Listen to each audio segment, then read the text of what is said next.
Let's go live to Kyiv now and speak to Yuriy, an advisor to Ukraine's defense ministry. Good morning to you, Yuriy. Let's start with these strikes that took place at the Russian air bases. Moscow is saying that Ukraine is responsible. What's your response to that? Good morning, Sally. Our General Staff of the Armed Forces of Ukraine has not officially commented on that incident.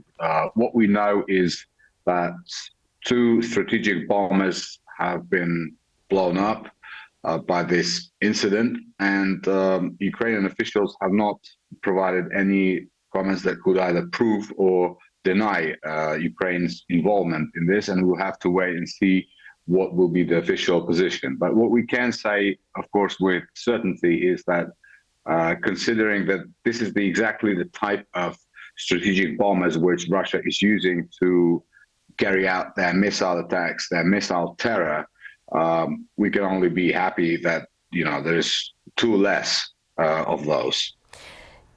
And talking of that, strategic attacks on the part of Russia, more infrastructure has been damaged. How bad is it this time? This time it's still bad, but the head of Ukraine's energy agency, governmental energy agency, has said today in the morning that it will take Ukraine about 1 to 2 days to restore the power generation that was damaged yesterday. And actually, going back to your previous question, I wanted to say that Russia is often using these kind of provocations themselves to justify their actions. But what happened yesterday, the missile strike, Ukrainian air defense forces have been able to shoot down more than 60 of those missiles, and there have been over 70 launched. So our defense is getting better, and Russian high-precision missiles stockpiles are depleting. So maybe this is why, we've been expecting this massive missile attack, and we were afraid that there will be more than 70 missiles that will be launched. So yesterday was bad. It did cause damage to our power grid, but it's going to be restored very soon.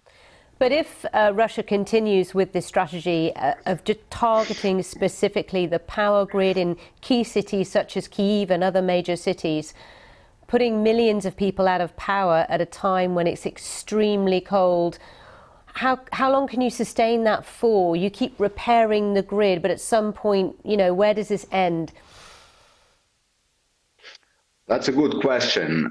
We hope that we will be supported by our international partners, and by now, hundreds of thousands of power generators from our international friends have been imported into Ukraine. So pretty much all critical energy, all critical objects of infrastructure, like hospitals, like the banking system, they've all been now supplied with alternative power sources.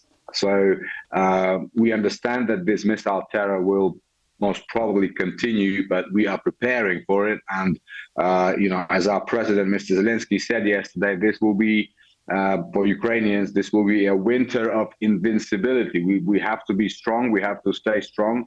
Russians will not break our will.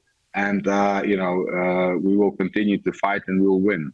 OK, Yuriy, thank you again for talking to the BBC, advisor to Ukraine's defence ministry.